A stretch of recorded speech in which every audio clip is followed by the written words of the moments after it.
por aqui do nosso programa. Nós estamos aqui recebendo nos estúdios o Capitão Messias, né?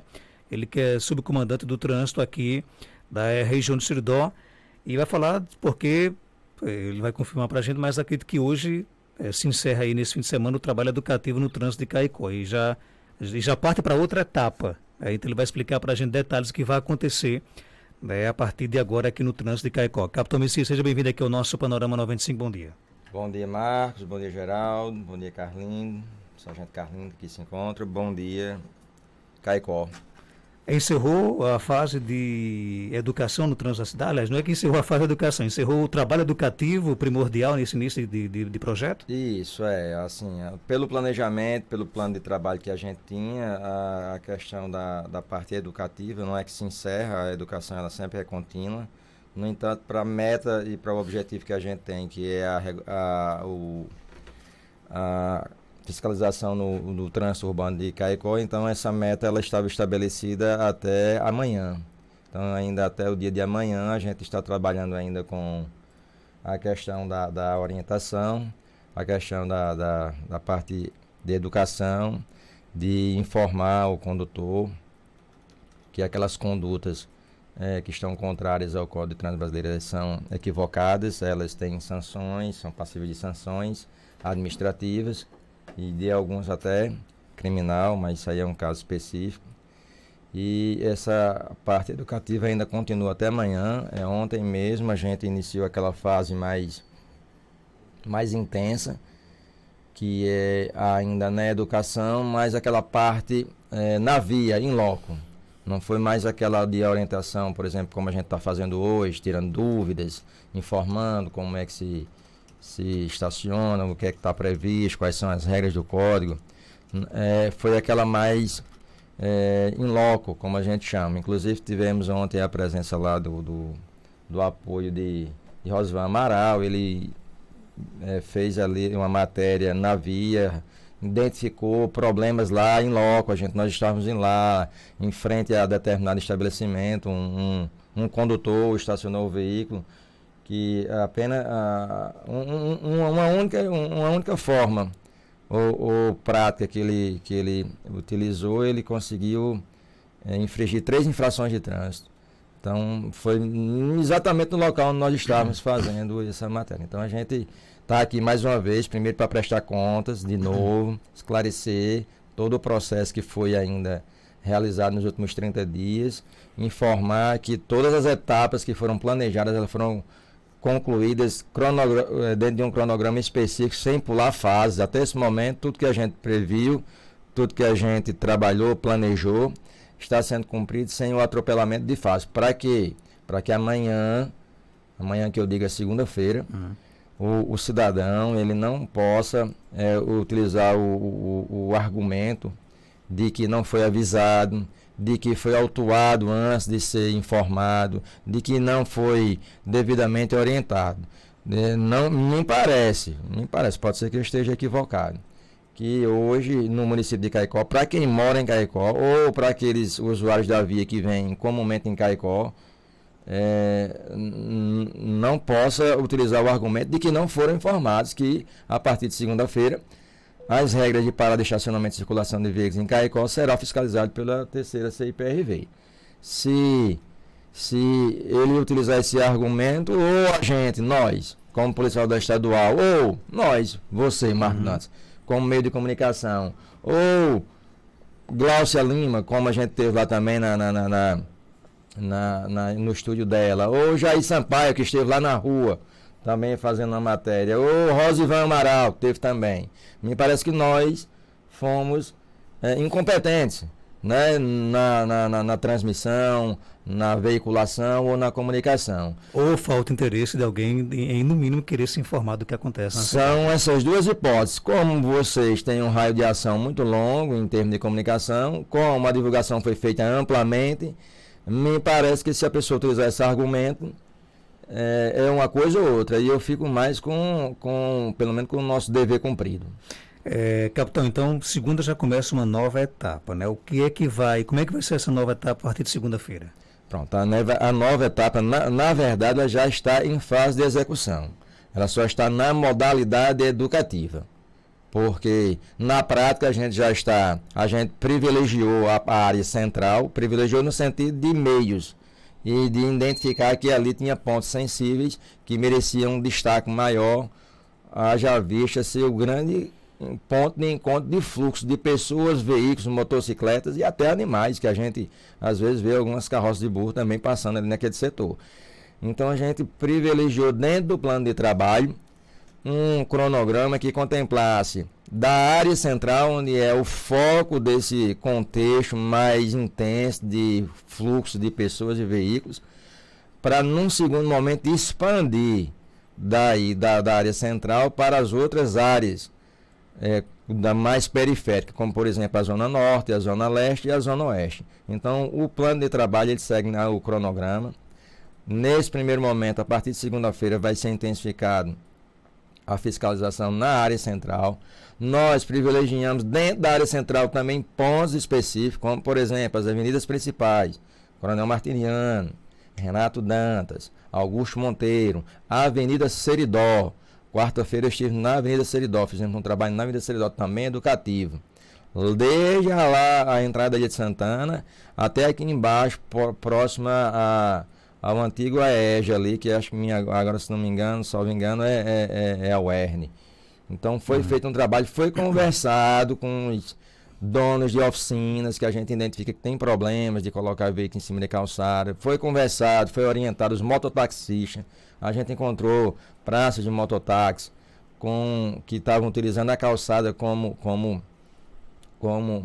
estacionamento. A gente informou que aquela prática ela é passiva de ser autuada administrativamente, pediu a colaboração, o pessoal colaborou, eu vejo uma colaboração muito grande. Assim, se a gente for fazer uma análise, eu vejo que 90% da população está apoiando. Aqueles 10% é aqueles que ainda ou estão desavisados ou não têm interesse em colaborar ou acreditam que a gente não vai fiscalizar. É uma dessas três hipóteses. Pode ter uma outra que eu possa ter esquecido aqui. Mas 90% da população está apoiando. Acredito que é um trabalho que já está em andamento. Se a gente for hoje lá, se for agora na Coronel Martiniano, se for agora na Renato Dantas, se for agora no Augusto Monteiro, a gente já vê uma mudança. Uma mudança de quê? De ver pelo menos a via. Antes a gente não via nem a via, porque era tanto veículo atravessado, tanto veículo tomando a visibilidade dos demais condutores, que você acreditava que não cabia todo mundo. E lá, em loco, a gente percebeu que a gente não precisou mandar ninguém tirar o carro da via, só fizemos ajustar e organizar de acordo com o que prevê o Código de Trânsito Brasileiro, e coube e ainda sobrou espaço. Então a gente acredita que o trabalho já está sendo feito. O que vai fazer o diferencial agora é a manutenção, e a manutenção agora com a cobrança e com a fiscalização para aqueles que teimam, para aqueles que duvidam, para aqueles que acreditam que não vai acontecer. Já está acontecendo. Ouvindo pergunta aqui ao Capitão Messias, como é que ficam as vans que param na Renato Dantas? As vans já foram feitas várias reuniões com as vans, a prefeitura, o município. Não estou falando em nome do município, eu estou falando o que ficou acordado na reunião. É que o município estabeleceu para fins de estacionamentos para as vans a Ilha de Santana, inclusive me parece que tem um decreto municipal regularizando isso. Estabeleceu também pontos de parada para embarque e desembarque de passageiro, que alguns estão delimitados ali na Pague Menos, me parece que tem alguns que já estão delimitados lá para as vans. Então não há nenhuma dúvida quanto a isso. Se os representantes das vans estiveram presentes, ficaram uma das representantes da Associação das Vans estiveram na última reunião que a gente fez agora, não faz nem um mês. Ela sabe, tem ciência disso. Então as vans têm locais específicos para parada de embarque e desembarque de pessoas e de mercadorias, e tem pontos específicos para estacionamento. Aquela van que vem, embarca e desembarca e só vai voltar 2 horas ou 3 horas depois para pegar esse passageiro, ele tem um local para estacionar, que é a Ilha de Santana. Se ele vai para lá ou não, se eles vão estacionar em outro local ilegal ou irregular ou não, aí é com eles, mas vai ser fiscalizado. Eles sabem disso, têm ciência. Ninguém aqui vai impedir que, por exemplo, se tiver uma vaga em um local determinado e que não esteja trabalhando no fluxo, que a pessoa deixe de estacionar seu veículo lá, eu estou dizendo que determinadas categorias já foram avisadas, já foram acordadas, que tem locais específicos para parada, para embarque e desembarque de pessoas e mercadorias, e que tem locais para estacionamento. Para quê? Para você não botar 20 vans estacionadas sem estar nem embarcando, nem desembarcando passageiro nenhum e nem mercadoria, numa via que não comporta. Aí forma aquelas filas duplas, fila tripla, né? Aquelas famosas filas que a gente via lá, na Renato Dantas principalmente, e na Augusto Monteiro. Então, esse tema aí ele já foi pacificado. A partir de segunda-feira cabe apenas a fiscalização. Então, no caso, o motorista vai lá, para o carro por alguns minutos para descarregar e carregar e vai para a Ilha de Santana. Exatamente, foi o que ficou acordado. Já faz tempo, inclusive, isso. Já né? faz tempo, não é de agora, em outras reuniões ficaram acordadas, mas a mim parece que não faz nem 30 dias que isso foi novamente ratificado, tanto pelos representantes das vans, quanto pela prefeitura e o comando do CPRE. A gente estava lá apenas como mediador, mas essa pergunta, inclusive, ela deveria ter sido direcionada para a prefeitura, para o município. O ouvinte pergunta aqui se carrinho do supermercado pode ficar em cima da calçada? Carrinho no supermercado. Tem alguns supermercados que deixam os carrinhos na calçada, né? E pode acontecer isso? Não, a calçada, eu já disse, a calçada ela é para o uso do pedestre. Na hora que você coloca um carrinho, coloca um obstáculo, atrapalha, né? Você vai tirar a oportunidade do pedestre, senão ele vai ter que se locomover aonde? Na via. E na via é para os veículos. Então fica aquela questão, por onde é que o cadeirante vai passar, por onde é que o pedestre vai passar? Vai passar pela calçada. O ideal é não colocar nada em cima da calçada. Não, né? A calçada deve estar livre de obstáculo, deve estar livre de veículo, deve estar livre de qualquer meio que impeça a locomoção do pedestre, que é o local específico para que ele ande. Vocês vão atuar nesse sentido de liberar a calçada ou não? Se tiver veículo estacionado em cima de calçada, é infração administrativa passível de ser punida à luz do Código de Trânsito Brasileiro e, inclusive, de remoção do veículo. É porque é bom deixar claro que tem muitas perguntas aqui. Eu acho que você já, com essa sua resposta, você já contempla grande parte das perguntas, porque o ouvinte quer saber que pode colocar tambor em cima de calçada, aquele estabelecimento que antigamente era assim, alguns estabelecimentos comerciais de refeição, eles colocavam as mesas, né? Aí recolhi durante o dia, você podia estacionar inclusive na frente do estabelecimento, agora estão colocando um cercadinho, tomando inclusive a vaga de estacionamento. Mas isso não é competência da polícia resolver, né? Não, essas questões a gente já tratou em outra oportunidade aqui. O município ele tem um órgão de infraestrutura, tem um órgão lá dele competente que vai trabalhar essas questões de quem tem comércio, o que é que está autorizado, o que é que consta no alvará, como é que ele está utilizando esse espaço, aí é com eles. Você está colocando um cavalete, você está colocando um produto lá expondo a venda na calçada, isso aí é com a prefeitura, é uma outra questão. Eu estou falando aqui é de veículos estacionados em cima de calçada, aí sim, motocicletas, carros em cima de calçada, à luz do Código de Trânsito, é uma infração de trânsito, será fiscalizado pela Polícia Rodoviária Estadual, terceira CPRB. As outras questões, as dúvidas devem ser buscadas e dirimidas junto ao órgão municipal. Abraçar aqui o Sargento Costa, que se aposentou do Corpo de Bombeiros, agora está só curtindo a vida, né? Ele pergunta o seguinte: forma de estacionamento passa a ser paralelas ao meio-fio ou diagonal? Não passa e nem deixa de passar. Sempre foi. O Código de Trânsito Brasileiro, lá em seus artigos específicos, ele diz que o carro deve ser estacionado na paralela, a menos de 5 metros do cruzamento e a uma distância de até 50 centímetros da guia da calçada. Então, essa forma correta de estacionar o veículo, o carro.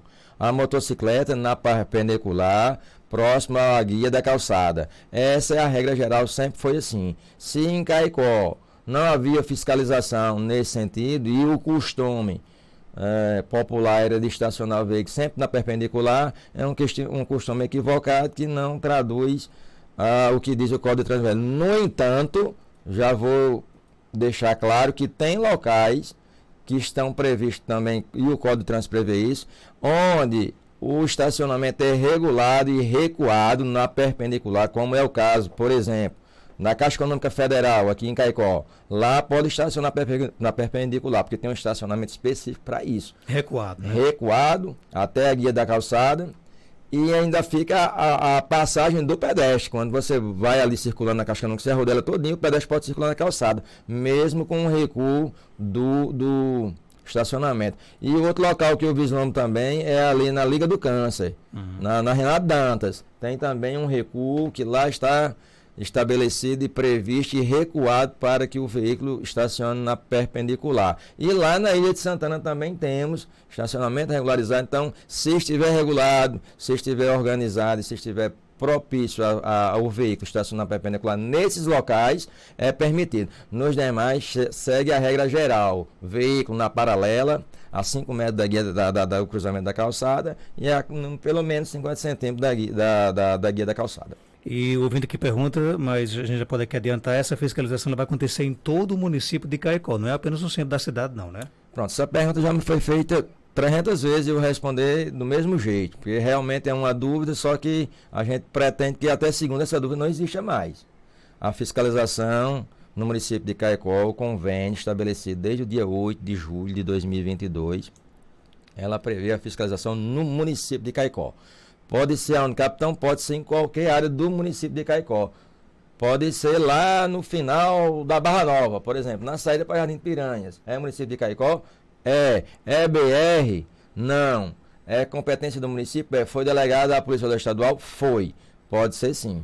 A questão é que nós não temos estruturas e meios para abarcar o município em todas as suas dificuldades de mais de 50 anos inerentes às questões de fiscalização de trânsito. É uma coisa, uma novidade, é algo novo, que é uma demanda nova que a gente está assumindo concomitante com as que a gente já tinha de rodovia estadual. Então vamos iniciar por onde a gente pode, por onde a gente entende como mais crítico, para depois expandir para as demais áreas. No entanto, se tiver uma viatura nossa passando por um desses bairros, passando por uma dessas áreas, identificar uma infração de trânsito prevista no Código de Trânsito Brasileiro e que era até então competência do município, passando a ser nossa, pode fazer? Pode e deve fazer.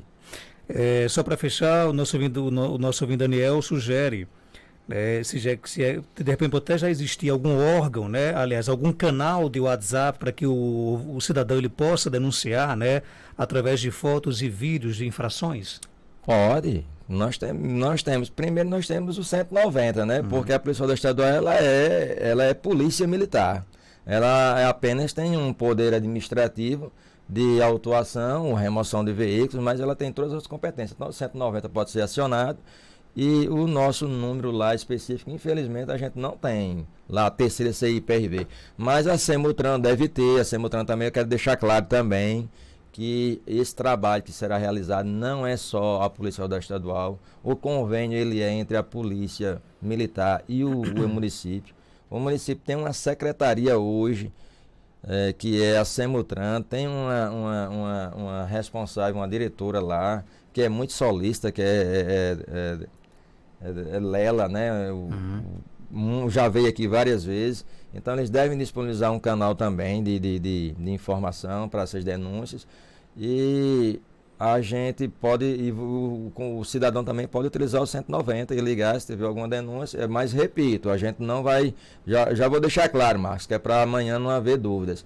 A gente ligou e a polícia não foi por quê? Porque a gente não quis ou é porque a gente não tem meios e estrutura para ir a todo canto, ao mesmo local? Porque me parece não, o que eu vi é que a demanda é grande, vai ter muita solicitação e a gente tem uma estrutura que só vai abarcar ou poder dar conta daquilo que a gente planejou, daquilo que a gente vai expandindo e em casos específicos, assim que a gente puder, a gente vai atender. Mas pelo menos há um sentimento da população em ajudar. Quando alguém pede, por exemplo, um canal de comunicação para enviar fotos e vídeos, é sinal de que realmente a população quer ajudar. E espero que inclusive tenha sido isso o propósito dessas suas participações aqui no nosso programa, que a gente tenha dado a contribuição, né? Mas o que me impressiona mais é porque eu acho que essa é a quinta ou sexta participação sua, né? E as perguntas são quase as mesmas, né? Quanto mais a gente fala sobre uma coisa, as pessoas insistem em querer perguntar sobre aquela mesma situação. Mas tomara que realmente tenha surtido efeito e que a partir de segunda-feira comece uma nova fase. Quem cometer infração vai ser multado, né? Mas é como você mesmo disse, a impressão que a gente passa é que esse trabalho ele conta com com o apoio da grande maioria do povo aqui de Caicó. Obrigado pela sua participação e sucesso aí, porque a partir de segunda-feira a dor de cabeça para vocês aumenta mais ainda, né? Pronto, a gente agradece e agradece demais o apoio que tivemos aqui, tanto de Marcos Dantas quanto de outros órgãos aí da mídia. Sem vocês, realmente, essas dúvidas ficariam até maior e seriam, assim, menos dirimidas. O fato do cidadão perguntar várias vezes a mesma coisa, para mim não me incomoda, eu quero que ele pergunte. O fato dele querer um canal de comunicação eu acho viável, acredito até que a gente, no futuro próximo, possa providenciar, mas o 190 já está disponível, pode ligar. E dizer que a partir de segunda-feira a gente vai colocar em prática o que está dentro do nosso planejamento, do nosso cronograma. Não vai ser mais e nem menos. E que espero que toda a população, todos os órgãos de Caicó, todas as autoridades, elas contribuam, elas colaborem e elas apoiem a melhoria no trânsito de Caicó. Porque quem fizer diferente vai ter que vir justificar, né, Marcos? Se o camarada dele quer dizer, pelo menos trazer os argumentos e os fundamentos, por que é que ele não quer uma qualidade melhor no trânsito de Caicó? Acredito que isso é o sentimento geral, acredito que isso é a ideia benéfica, e que, colocando em prática, os resultados me parece que já estão vindo aí, já está bastante qualitativo, pelo menos onde a gente está atuando. 7 horas, 8 minutos, confirmando 7 e 8.